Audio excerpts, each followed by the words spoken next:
bienvenue dans votre émission, bienvenue dans votre émission, bienvenue dans votre émission La Réunion Léla, La Réunion Léla, La Réunion Léla.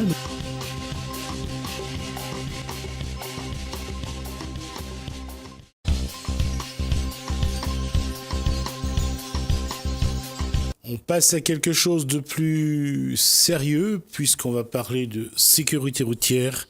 On est dans Décode la route.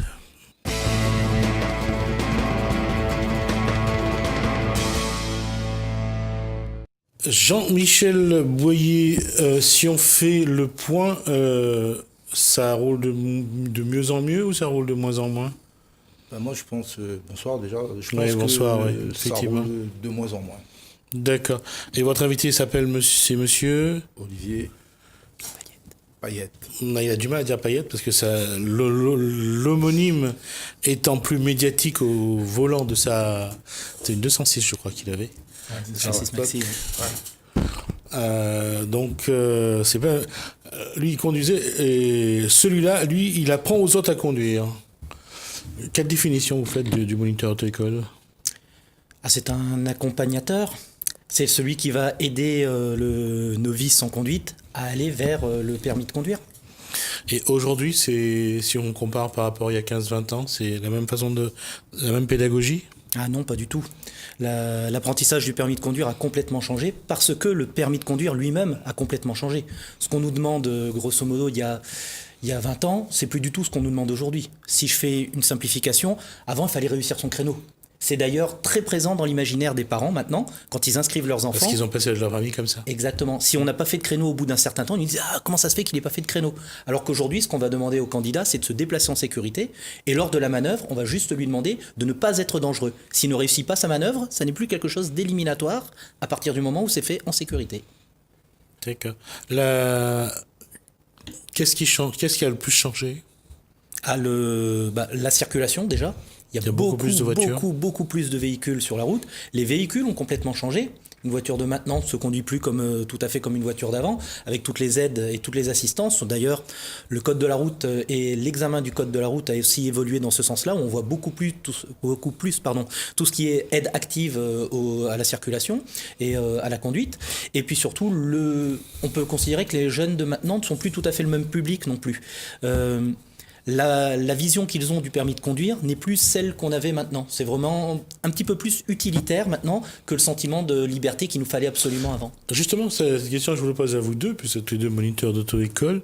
Est-ce que cette sensation de dire demain je sais conduire, j'ai ma voiture, je suis libre, c'est le même qu'il y a 20 ans qu'aujourd'hui ? Ils ont toujours l'impression que quand ils reprennent leur voiture, ils deviennent le roi du monde ? Je ne sais pas s'ils deviennent le roi du monde. Alors ça procure toujours ce sentiment ou la reine du monde, hein. Ça procure toujours ce sentiment de liberté, mais je dirais que dans l'approche, ils en sont peut-être un petit peu moins friands. C'est-à-dire que l'âge du permis recule de plus en plus, ils y viennent de plus en plus tard, un peu plus par obligation que par envie. Alors je dis pas qu'il n'y a plus personne qui a envie de passer son permis et que les jeunes de maintenant sont catastrophiques, c'est pas du tout ce que je dis, mais cette espèce de volontarisme et il me faut mon permis parce que c'est mon seul moyen de liberté est un petit peu moins présent, grâce notamment à la facilité des transports en commun qui se sont nettement développés. Oui, et puis je peux vous rappeler aussi, lorsque vous avez votre permis, vous êtes toujours chez vos parents, c'est vous qui vous tapez tous les courses de toute façon. Toutes les courses, donc la liberté, elle change un peu. Hein.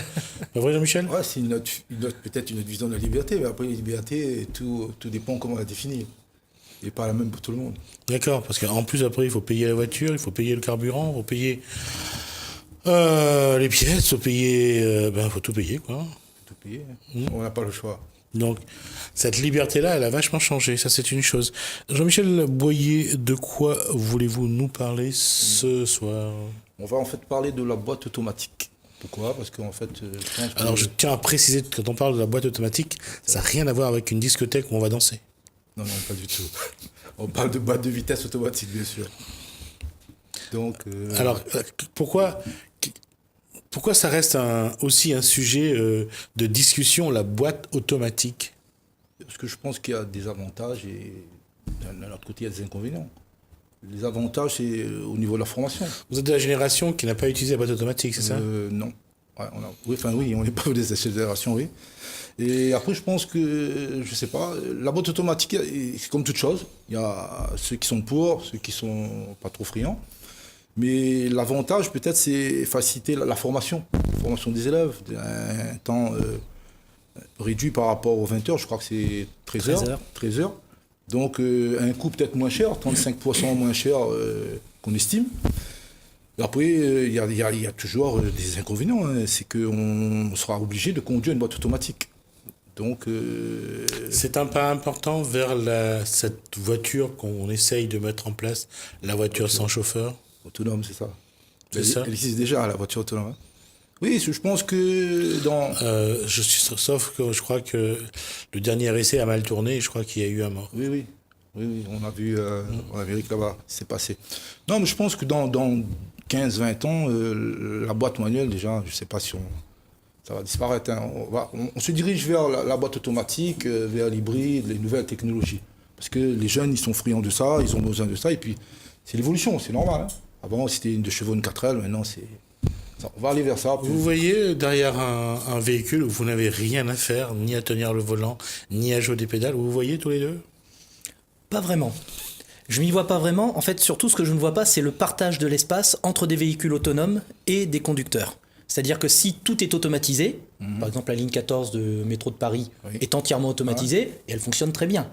Par contre, si on met des éléments humains dedans qui peuvent prendre des décisions qui ne sont pas forcément en rapport avec la programmation de la machine, là ça peut poser problème. Donc mettre des machines autonomes au sein d'un flot de circulation qui n'est pas entièrement automatisé, je pense que le problème va venir de ce partage de l'espace. D'accord. C'est pas pour dénigrer, et ce n'est qu'une question que je pose, bien sûr. Ça sera bien pour les personnes âgées qui ne peuvent plus conduire un jour? Oui, je pense que ça pourrait les aider, parce qu'avec l'âge, je pense qu'on perd ses capacités, on perd ses réflexes, et ça peut être un plus, ça peut être un confort. En plus, ici, avec les embouteillages qu'on se tape, on n'a pas d'embrayage à gérer, c'est moins de stress. On aura une meilleure vision de l'environnement, parce qu'il y a une partie du cerveau là qui aura pas ça à gérer, les pédales. De toute façon, en tout cas pour ceux qui viennent qui font Saint-Paul depuis l'Éperon jusqu'à le pont de la rivière des Galets, il n'y aura pas une voiture sans chauffeur, ça sera très bien. En tout cas, vu que ça commence à rouler, c'est pareil entre Petit Bazar de Saint-André et l'entrée de Saint-Denis. Oui.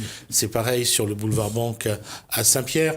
Donc il y a des endroits où c'est pareil au niveau de Beaulieu et du rond-point des Plaines. Donc on voit qu'il y a des endroits... Voilà, il y a des zones où ça ralentit beaucoup. On n'aura pas beaucoup de problèmes à avoir une voiture sans chauffeur. Mais je reviens sur la boîte automatique.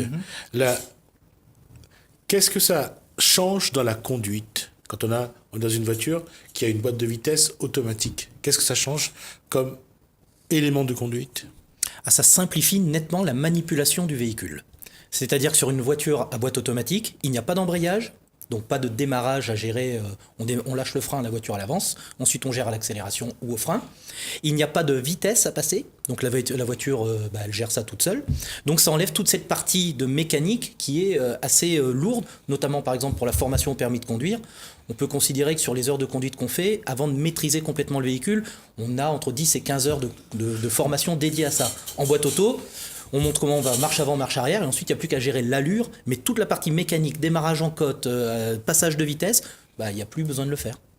Une constante quand même dans cette situation-là, démarrage en côte, mais dans les embouteillages, c'est quand même assez désagréable, non? Qu'est-ce qui est désagréable? La boîte auto? Sans la boîte. Alors, avec une boîte auto, c'est nettement plus agréable dans les embouteillages. Vous n'avez qu'une seule pédale à gérer, vous lâchez le frein, la voiture avance, quand il faut s'arrêter, on refreine, donc pas besoin de garder le pied sur l'embrayage. Surtout si la voiture vieillit un petit peu, on sait que l'embrayage a tendance à durcir, ce qui provoque quelques douleurs. Il y a la même gestion de démarrage. On sait que le démarrage est important.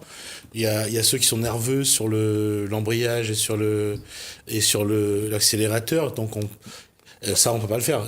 Elle est constante, le démarrage avec une boîte automatique. Oui, alors ça dépend aussi, quand on parle de boîte automatique, ce qu'il faut savoir, c'est qu'actuellement, il y a plein de technologies de boîtes de vitesse automatiques et elles ne sont pas toutes orientées de la même manière.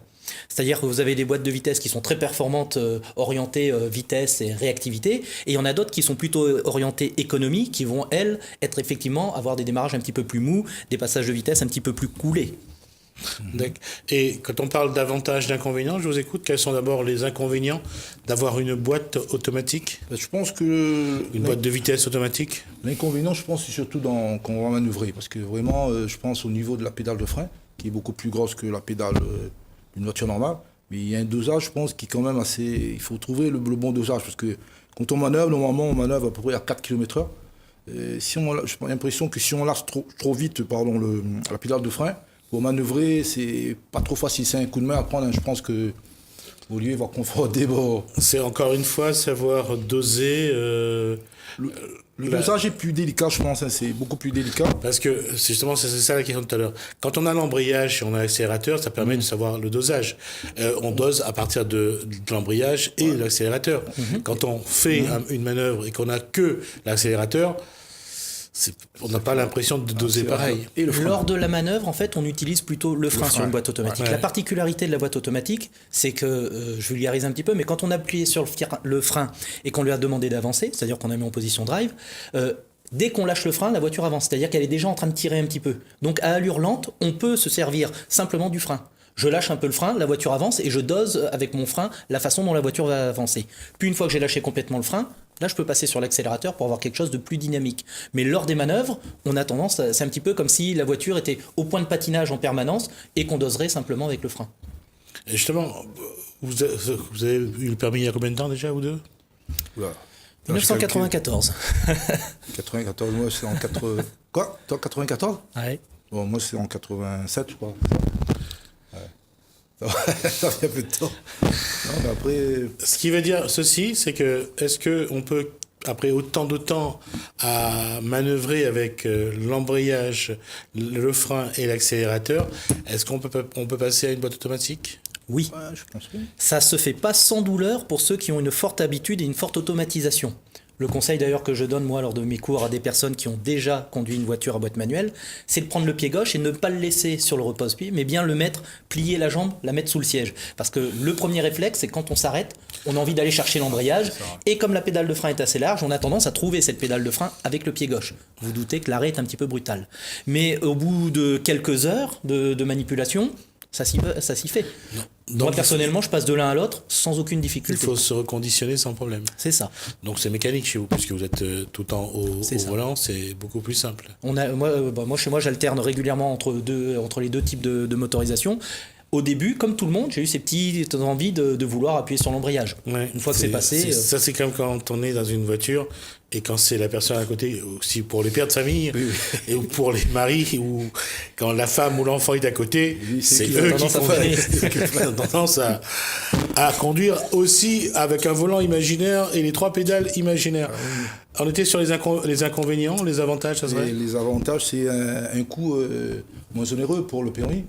Et peut-être une période de formation plus courte aussi, vu qu'on ne fait que 13 heures. Mais voilà, après je pense que la nouvelle génération, ils n'ont peut-être pas les mêmes sensations que nous. Enfin, je pense qu'Olivier doit être comme moi. Je pense que nous, on aime passer les vitesses et tout. Oui, c'est une question de sensation, je pense aussi. Et puis, je pense que notre génération a eu quelque chose que les générations qui ont suivi n'ont pas eu, c'est qu'il y avait moins de voitures sur les routes. Déjà, et on aimait appuyer sur une des pédales un peu plus que les autres. On va pas dire laquelle. Et la question, c'est que aujourd'hui, justement, ça vient à cette question-là, c'est qu'est-ce que vous pensez que les gens qui viennent apprendre à conduire, ils vous demandent plus une voiture traditionnelle avec 3 pédales ou avec 2 pédales seulement, avec une boîte automatique? Actuellement, c'est encore très clairement la boîte manuelle qui a le devant. D'accord. Parce que tout simplement, lorsqu'on passe le permis sur une voiture à boîte de vitesse automatique, on a le droit de conduire que des véhicules à boîte de vitesse automatique. Alors il est possible de lever cette interdiction, mais ça présente tout de suite l'inconvénient de devoir justement soit refaire une formation, soit repasser un examen pour pouvoir conduire une voiture à boîte manuelle. Donc étant donné le parc actuelle de véhicule qui est à 80% en boîte auto, en boîte manuelle, pardon, les gens me disent directement, mais si je passe le permis en boîte auto, qu'un jour j'ai pas ma voiture, que c'est la voiture d'un ami que je dois déplacer et que c'est une manuelle, je ne pourrai pas le faire. Donc c'est encore ce qui freine actuellement les gens à ne passer le permis en boîte auto. Alors que lorsqu'on passe un permis en boîte manuelle, on a le droit de conduire une voiture automatique. Qui peut le plus, peut le moins. D'accord. Et j'en viens à ça aujourd'hui, et c'est encore une image, c'est peut-être une image préconçue, hein, je ne sais pas. On a dit que les voitures, surtout les smart, sont en boîte auto, parce que c'est pour la femme, en ville surtout. Oui. C'est une vérité aujourd'hui? Toujours une vérité? Que la boîte auto c'est pour les femmes? Non, oui, pas seulement la boîte auto, mais les voitures étaient faites, surtout les citadines étaient faites en boîte automatique pour les femmes. Et je suis même convaincu que la voiture de l'avenir en ville, c'est des petites voitures électriques à boîte automatique. D'accord. Alors, votre vidéo, c'était sur quoi? Sur la boîte automatique. Boîte automatique. Alors, comme il nous reste que 5 minutes, on va essayer de regarder tout de suite. Bien sûr.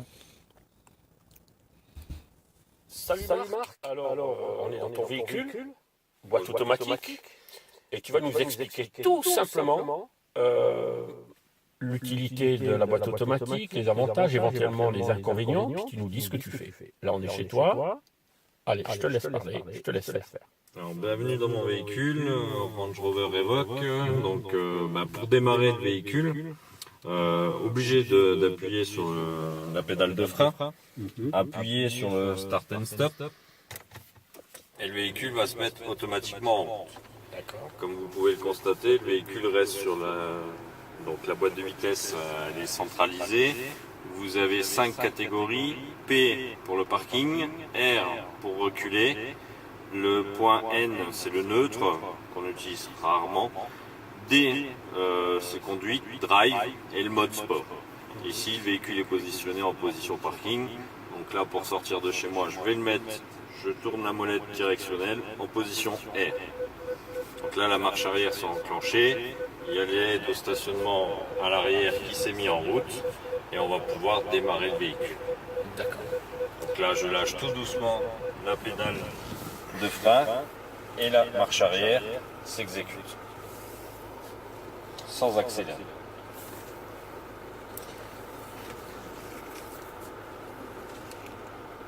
Donc, l'important de laisser le pied constamment sur le frein. Constamment. Et tu vas faire un essai, s'il te plaît. Tu vas donc mettre en marche avant et tu vas rouler en lâchant le frein ensuite et on verra à quelle vitesse la voiture va rouler. Donc là, il a remis sur drive. Et là, si tu lâches le frein, la voiture tout de suite monte à peu près 7-8. voilà, 7-8 km/h. Donc une manœuvre, il faudra constamment laisser le pied sur le frein. On me pose souvent cette question, comment je fais une manœuvre avec une boîte auto? Ah ben vous laissez le pied sur le frein, sinon la voiture monte tout de suite entre 5 et 8 km/h. Voilà, je te laisse continuer. Donc là, on est sur le mode drive, on peut accélérer tranquillement. Donc tu ne touches pas du tout le levier. Là, les vitesses s'enclenchent automatiquement en fonction de la vitesse du véhicule. Rétrograde automatiquement jusque pour là arriver au stop. Et là, il n'y a plus aucun geste à faire sur le véhicule, sauf à accélérer ou freiner en utilisant la pédale de frein. Le gros avantage de la boîte automatique, c'est ça, c'est l'utilisation en centre-ville. Parce que on est obligé en centre-ville sur des utilisations assez courtes à passer de nombreux fois les rapports, que là il n'y a vraiment plus rien à faire. Et du coup on peut se concentrer essentiellement sur la route. Très bien. Donc il n'y a pas de pédale d'embrayage. Attention toutefois pour les premiers utilisateurs de la boîte automatique de bien laisser le pied de côté, voire même replier en arrière pour éviter que celui-ci vous puissiez l'utiliser comme sur la pédale d'embrayage, mais malheureusement là la première à gauche c'est la pédale de frein, donc juste être vigilant par rapport à ça. Et est-ce que tu penses que la boîte automatique c'est pour les handicapés? Absolument pas, et je pense qu'aujourd'hui c'est une facilité d'utilisation, il y a tellement de dangers sur la route. Et je pense que le regard est certainement plus accentué sur la route avec une boîte automatique qu'avec une boîte manuelle.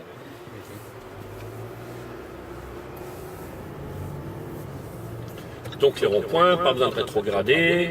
Absolument pas, c'est fluide. On va se remettre là, sur le côté là. C'est fluide, on a les yeux rivés sur la route. Pas besoin de quitter les mains du volant. Donc là, on est toujours sur D. Toujours sur D. Bon, bah là, on peut rouler en utilisant toute l'essence sans problème. Après, on va juste se repositionner en mode parking au moment où on s'arrête et on quitte le véhicule. D'accord.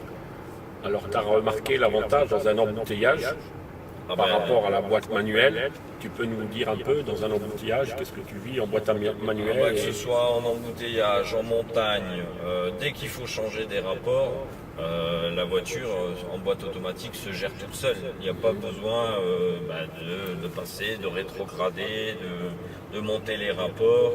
Là, c'est la voiture qui le fait pour vous. Donc, Alors, c'est ça la bonne tenue de conduite à avoir, parce que en fait finalement c'est bien de gérer les gestes par rapport à la pédale d'embrayage qu'il y a ou qu'il n'y a pas. Oui, C'est ça. c'est ça, oui. D'accord. Alors, dernière question, messieurs, c'est aujourd'hui à La Réunion, est-ce que il faut comment faut venir à l'auto-école pour apprendre à conduire avec une boîte manuelle, ça vaut mieux que d'apprendre sans